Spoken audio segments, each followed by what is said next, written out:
Tada, hi guys, good morning, good afternoon, welcome to SMC with Ariwa. Honestly, ẹ jẹ́ kí n fi greetings sílẹ̀, ẹ má bínú, mo kí gbogbo lọ́balọ́ba, mo kí joyè, mo kí gbogbo ẹ̀yin ẹ̀gbọ́n mi àtàwọn ọmọ mi ní ilé. Welcome everyone. I speak Yoruba and English on this channel. I just want to go straight to the point today because ó ń boil ní inú mi, ó ń gbá lórí mi gidi gan ni. Ẹ jọ̀ọ́, ẹ̀yin Yoruba agitations yìí, ẹ jọ̀ọ́, ṣé wọ́n rán yín sí Sunday Igboho ni? Is there something behind it?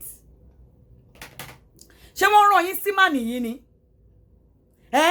Ládùúrú gbogbo nǹkan tó ti ṣẹlẹ̀ tí gbogbo wa ń wo way forward. You are all still coming out. Èpè yìí náà ni bàbá Tinubu o. Ìkan jáde lánàá ló bẹ̀rẹ̀ sí ní pé gbogbo àwọn ọba ilẹ̀ Yorùbá ọmọ yín ẹ máa gbọ́mọ yín sí ni wọ́n máa ṣe gbákan ní ọ̀rọ̀ èpè ló wà nílẹ̀ yìí ni.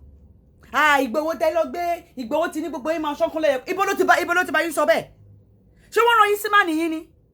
Bẹ́ẹ̀ náà ni ẹ ṣe lọ ọ̀rọ̀ bọ́dà Kútọ̀nù lọ́jọ́ kìíní àná tí wọ́n bọ́ta tí wọ́n ní kí wọ́n lọ sí bọ́dà. Ṣé mọ̀ pé mo bọ́ta tí mo ṣe fídíò lórí ẹ̀ pé Ìgbòho mọ àwọn people tó ń lọ sí bọ́dà rí o. They are not his boys. Ẹ̀yẹ tẹ́sán lè bọ́ta àti lọ sí bọ́dà yẹn Ìgbòho ti ní ká lọ sí níbo ló ti ní ká lọ sí bọ́dà. Àwọn DSS wọ́n kọ ẹ̀sùn yẹn mọ́ lọ́sẹ̀ báyìí. A mọ̀ pé irọ́ ni wọ́n pa ṣùgbọ́n báwo la ṣe fẹ́ ṣe é? Àbí ìjọba kọ́ ni? Ṣé ìjọba ṣe bá jà bẹ́ẹ̀ yẹn náà ni? Ṣé Sunday Igboho nìkan lè bá ìjọba jà ni? Ìjọba múnimóògùn múnimúyè òun kọ́ ló ti dálẹ̀ báyìí. Ẹ bá forúkọ Sunday Igboho ẹ máa instigate ìjà ẹ máa instigate war. Àwọn òde ní nǹkan tó fi ń jagun ẹ farawé Igbo. Ẹ̀yà agitation yìí ẹ join agitation nǹkan tí bàbá Akíntóyè ti ń ṣe bọ̀ for how many years ẹ join rẹ̀ mọ́ta àwọn Igbo. Look at it now. Look at it now. Níwọ̀n kẹ́hìnkì bàbá sọ pé Sunday Igboho is working, you are collaborating with Nnamdi Kanu, with the IPO, with the Biafra. Look at it now. Look at it now. Gbogbo yín dà báyìí. Mo expect kí gbogbo yín ti máa dé Nàìjíríà lẹ́yọ kọ̀ọ̀kan. You are still there talking about Lagos rally is still going to hold. Kinikan rally is Igboho said yesterday that Lagos rally is not going to hold. You are still coming out to be saying Lagos rally is going to ọ̀rọ̀ rally lò ní ó wà nílẹ̀ yìí ni. Ànáwọn tí wọ́n kó lọ sí Àbújá ní DSS. Àní obìnrin tó wà obìnrin Lady K tó wà láàrin yan pẹ̀lú ìrònídìí obìnrin nítorí Ọlọ́run. Tẹ́ bá tiẹ̀ tí rally ẹ bá ti ṣe kínní ibẹ̀ kọ́ ló yẹ kí rally gbé lọ níwájú DSS office. Tẹ̀kọ́ gbogbo àwọn woman rights lawyers gbogbo àwọn woman rights activists gbogbo àwọn lawyer gbogbo àwọn SANS àwọn professors kí wọ́n tiẹ̀ dìde sórí ọ̀rọ̀ yìí gbogbo àwọn tí wọ́n kó ní inú ilé Sunday Igboho eré tó wùndù lẹ́sẹ̀ ni eré tí wọ́n wùndù lẹ́sẹ̀ ni Lady K ìró lásán ni ọmọbìnrin yẹn ró. Àwọn ọmọ àtàwọn family ẹ̀ máa wò bá ìró lásán ló ró láàrin wọn nínú àárín ọkùnrin níbẹ̀ yẹn ìró obìnrin ìró lásán lọmọbìnrin yẹn ró sídìí tí wọ́n fi gbé lọ. Sọ̀rọ̀ bí wọ́n ṣe fẹ́ lọ gbà wọ́n sílẹ̀. Obìnrin Lady K tó ti wà láàrin wọn yẹn òun ló ń bọ́ọ̀lì nínú mi. Obìnrin pẹ̀lú ìró lásán nídìí. Ó lè má wọ̀n kankan sábẹ́ ìró yẹn. Kò ṣe pé wọ́n jẹ́ kí wọ́n mọṣọ ọ̀bẹ wọ́n jẹ́ kí dress ìró lásán lọmọbìnrin yẹn ró kúrò ní ilé òun nìkan dẹ̀ lóbìnrin tó wà láàrin gbogbo àwọn ọkùnrin àtẹ̀sígbọ́kùnrin. Obìnrin ńkọ́ sọ gbogbo yẹn you are all just there shouting up and down gbogbo ètè dálẹ̀ òun náà kọ́ re ni ẹ ti bẹ̀rẹ̀ èpè yín ni gbogbo àwọn ọba gbogbo àwọn ìjòyè gbogbo ẹ̀yin lọ́balọ́ba gbogbo àwọn èèyàn ńláńlá ẹ bẹ̀rẹ̀ sí ní dárúkọ èpè yín ni ẹ ti fi orí Sunday Igboho ẹ ti fi gbá gbogbo everybody ẹ ti fún mọ́nì ní ọ̀tá àwọn tí wọn kì í ṣe ọ̀tá ìtẹ́lẹ̀ ẹ ti forí ẹ̀ gbá gbogbo wọn iṣẹ́ tí ò ràn yín. Said by olóyè Sunday Igboho kẹ́ tó sọ mẹ́ta olóyè Sunday Igboho kẹ́ tó sọ márùn olóyè Sunday Igboho kí ló dé ẹ ti fi orí mọ́nì ẹ ti fi gbá gbogbo everybody.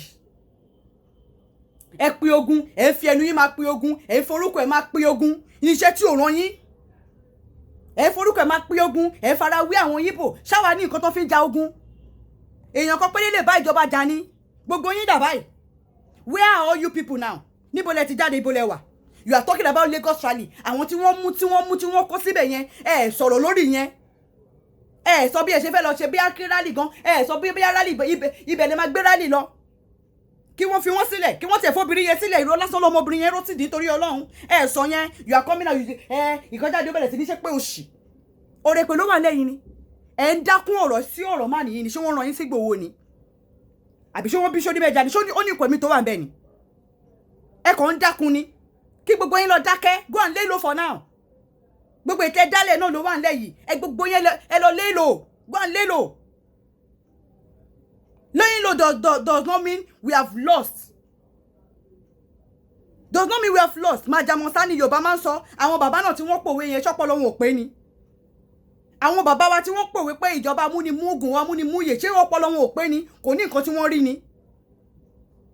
Ṣé kò ní nǹkan tí wọ́n rí ni? Ìjọ́ wo la bẹ̀rẹ̀ agitation? Ìjọ́ wo ẹ̀ ń farawé àwọn Igbo tí wọ́n ti agitate but for how many years? For how many years? You make sure that every eye is on this man. You make sure that every eye is on this man. You made this man the center of attention. I said it.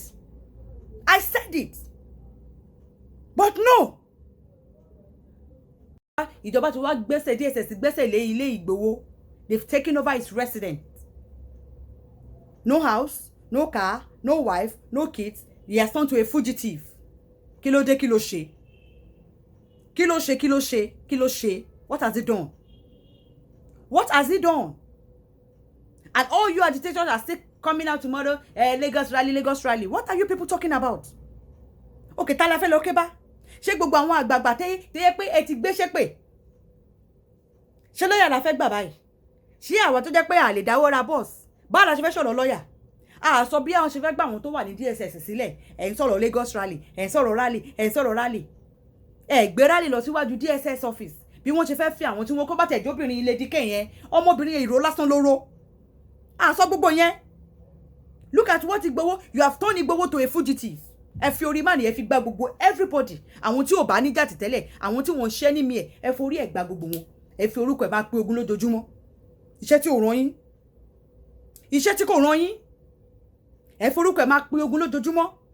You turn the whole everybody eyes attention on him, collaborating him with the Igbos, joining me hand together with the Igbos and faraway àwọn Igbo that are organized that they have been doing their thing for years.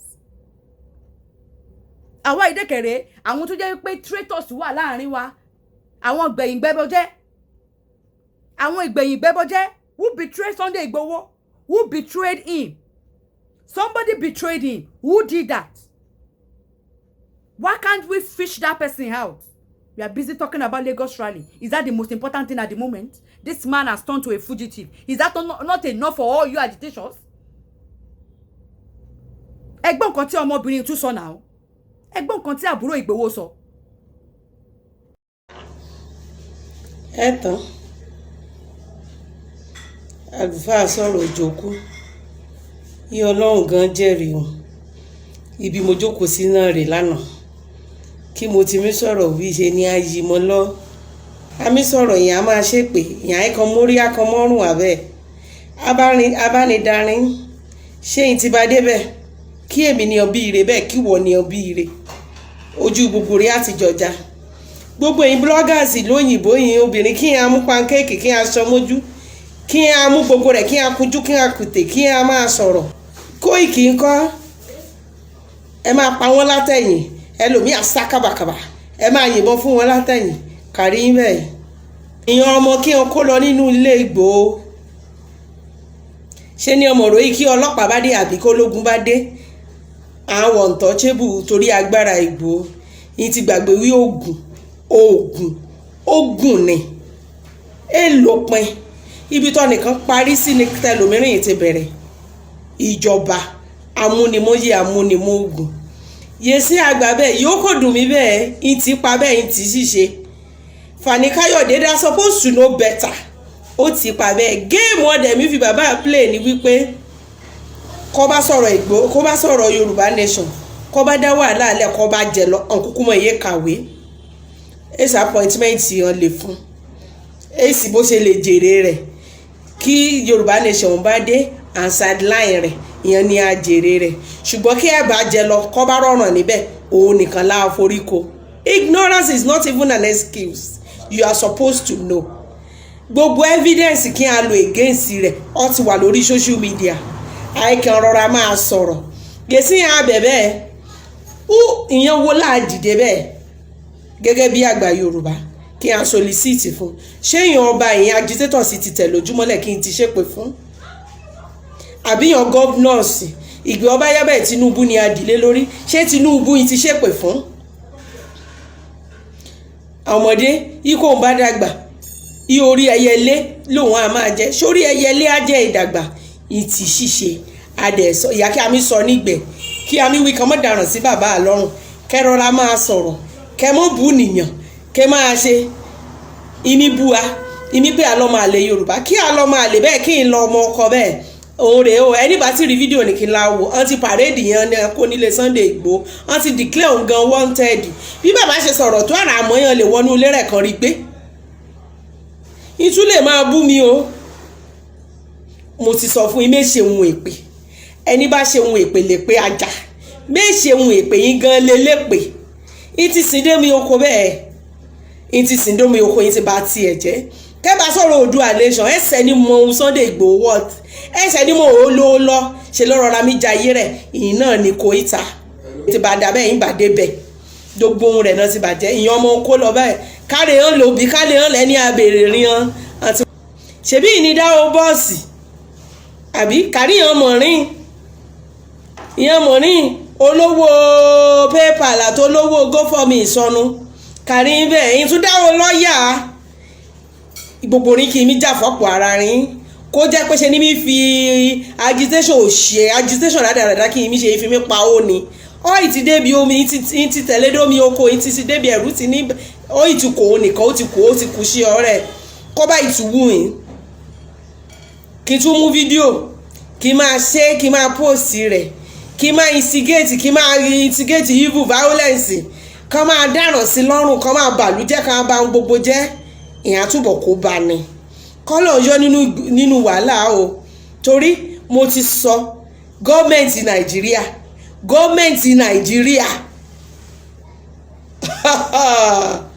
à ń yẹyẹrẹ à ń sọ ọ́ dá láìmọ̀ ṣe ibi pariwo Gani Adams Ìgbòho rárá níbi OPC ṣebí ìgbẹ́ ló ń gan kó lájókòó ara rẹ̀ jẹ́ kó born again ìmọ̀tò instigate violence o kí n jẹ́ bọ́ nínú yìí kí n dákẹ́ ṣeun ìmútẹlòmíràn sọ Ìyábọ̀ Òjó wà níbẹ̀ ìlà àròjọ rẹ̀ Tóyìn Àìmọ̀kú wà níbẹ̀ ìlà àròjọ rẹ̀ ìkú níṣẹ́ ìgbésí ayé èèyàn ọmọ ọlọ́mọ ní fi ṣe case study kí n fi wá followers ìmúyè nìsọ ìfi bàbá Ìgbòho lẹ̀ àpè àní literate yẹ sí literate bẹ́ẹ̀ nínú ìyá àtìrín owó bọ́ọ̀sì ní dábẹ́ kí n kó jẹ sí àtúndó lọ́ọ̀yà náà kárí bẹ́ẹ̀ ètí dákẹ́ ìyẹn onísọnù ìyẹn wèrè ìyẹn olòṣì èyí tí bá tiẹ̀ jẹ́ bẹ́ẹ̀ Ọlọ́run á kó yọ nínú yìí Ọlọ́run á ṣàánú rẹ̀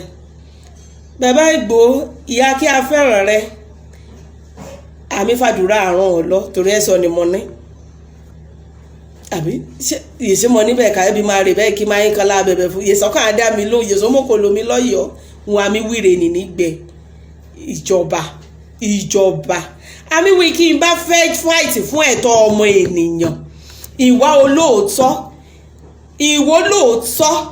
ìwà ẹni wọ̀tẹ̀ ká gbà á ń ọ̀rọ̀ rẹ̀ kù ní Nàìjíríà rẹ̀ ní èyí ṣe violence ìwé nìkan kí fàálẹ̀ báyìí kí ẹni ló lè bá yanjú wàhálà kí amífèsì ní Nàìjíríà kí gbogbo rí àtò tẹ̀lé lẹ́yìn bí wọ́n ṣe ń bájọba jà rẹ̀ nì ṣùgbọ́n wàá fi violence bájọba jà yòóṣe ṣe rú rẹ̀ látijọ́ aláyé ti dáyé ìjọba ẹni ó lè di ẹnìkan mú bẹ́ẹ̀ kó yóò ní ìjọba ń burú jù níbẹ̀rẹ̀ ni ó lè wọ́n ẹnìkan bẹ́ẹ̀ níjọba níbàjọba jà a tún fi jófin bẹ́ẹ̀ ni mo ti sọ kí mo yàn ọ̀dájú ọmọ ìyẹn ọ̀dájú abiyamọ níjọba rẹ̀ kàn tún ṣèjọba Buhari mo ti mẹ́fà sọ̀rọ̀ ju mẹ́rọ rẹ̀ sọ ní àgbà mi n ti sìn dómi oko n ti declare rẹ̀ wanted ìyẹn ní akọ̀ròyìn apárọ́wé ọ̀nà gọ́ọ̀mẹ̀ntì ọkàn tí èso ọ̀nà gọ́ọ̀mẹ̀ntì ìyẹn DSS ti parade yẹn ní oko ọ̀dẹ̀ tí ké declare ara rẹ̀ ṣe ní kí n dákẹ́ o ìmọ̀dáràn sí lọ́rùn o ìmọ̀lá máa jólé ìmọ̀lá máa àtàkì èèyàn mọ́dọ̀gúnlẹ̀ kan mọ́ tún yìnyín ọmọ Sunday Igboho lọ́mẹ́dà lùúrú ǹjẹ́ bọ́ nínú yé ń kó sí yìí o owó ìfi agitation kí n fi kó jẹ òtítọ́ owó ipa ìtítọ́ yín o ìmútẹlòmíràn sọ ìkà tí kéèrín kí kúpa kéèkìrín ni ọmọ ọlọ́mọ kí ìbà lórúkọ jẹ́ Lizzy Anjorin gbogbo rẹ̀ kí n sọ ìtumọ̀ amúyè nìsọ èéfín bàbá Ìgbòho lẹ́kọ́ lọ́n kò yọ nínú yèé o wọ́n ti sẹ́yìn èpè ní tún fẹ́ ṣẹ́ àtijọ́ aláyé ti dáyé ni ti mí ṣèpè gbogbo ní kí mí ṣèpè lè pè ní mí jà á tún jà yín kí n bá tiẹ̀ mí agitate èyí violence á sọ́ọ̀bù rẹ̀ let's go to the right channel ìran wọn sá kábàkábà ìyàn bọ́ba ìyàn bólóyè ìyàn bú gbogbo rẹ̀ ó rèé o gbogbo rí ìyẹn ní mìtì ìmọ̀jẹ̀mí dárúkọ ọ̀kọ́nù mọ́rọ̀ràn ìtì sídómi oko ẹ̀yìn tí mẹ́wàá o ìtì balẹ̀ rẹ̀ jẹ́ ìtì gbogbo ẹni ẹlẹ́ni fọwọ́ kó jọ ìtì fẹnu rí dà mí kí mọ́sọ̀ọ́dá láìmọ̀ ṣe mí kí rọra ẹ̀tàn bẹ́ẹ̀ ẹni bá ṣe activist ní Nàìjíríà ọpọlọ ló fi àṣẹ kí ọba máa wà gbà kí ọba máa wà bá túlù ṣe darapọ̀ mọ́ṣèlú ká tó tẹ̀lé ọ ká dìbò fún ọ kó gbà violence ṣe mú ìkù bẹ́ẹ̀ kí a máa sọ lórí social media bẹ́ẹ̀ Ọlọ́run á dáa nígbà ní ìjọba mùjẹmùjẹ ìjọba oppressor ṣé mọ̀ ẹ́ ara òjijì nìjà wà ni ara òjijì nìjà wà. The rule of the game is don't let your enemies, don't let them see you coming. You strategize, you plan your things. Not by making noise, not by ranting. Ore, ayan si bọ́dà bẹ́ẹ̀ ẹ̀sùn bí ọgbà bọ́ lọ́wọ́ ìyẹn aṣọ́bodè bọ́dà bẹ́ẹ̀ ni wọ́n fi kàn. Kó bá deny rẹ̀ bẹ́ẹ̀ ń sọ kí gbogbo ẹ̀yin bloggers mi gbé kiri ó wà lórí social media. Tí ìlú bá fẹ́ dà ìyẹn kan náà fi arúbọ ó ṣe la mú bàbá àti ẹ̀ kò fi rúbọ ó ṣe jẹ́ Sunday Igboho ló wù ọ́ kò fi rúbọ. Àbí níbo jẹ́ àwọn gbọ́dọ̀ fi èèyàn kan rúbọ ó ṣe kan bẹ́ẹ̀ rí bàbá rẹ̀ tàbí kan mú wọ gangan fi rúbọ ó ṣe jẹ́ orí ẹni ẹlẹ́ni ó ṣe jẹ́ Sunday Igboho ní kan fi rúbọ Ọlọ́run àkóyọ orí ọmọdé gẹ́gẹ́ bí mo ṣe orí àgbà àkóyọ n ti sọ di criminal bẹ́ẹ̀ n ti sọ di fugitive olóyè àmọ́ àdọ́jì aká kọ́nà jẹ́ kí ìyàn abánidá kan tún advise in the right way kétètè la yọjú sí ọ kí gbogbo kọmọ tún máa dáràn káàkiri kọmọ Sunday Igboho sá lọ lọ́mí dáràn ká wọn aṣọ rẹ ni mo sọ tèmi kọ́ bá wù ìkú bú mi kọ́ bá wù ṣùgbọ́n for now ìyẹn agitators ìdákẹ́ ṣe ti gbọ́ owó ipa náà lórí Oòduà Nation ó tó owó ipa tó àbẹ́ẹ̀tì tó ìṣe o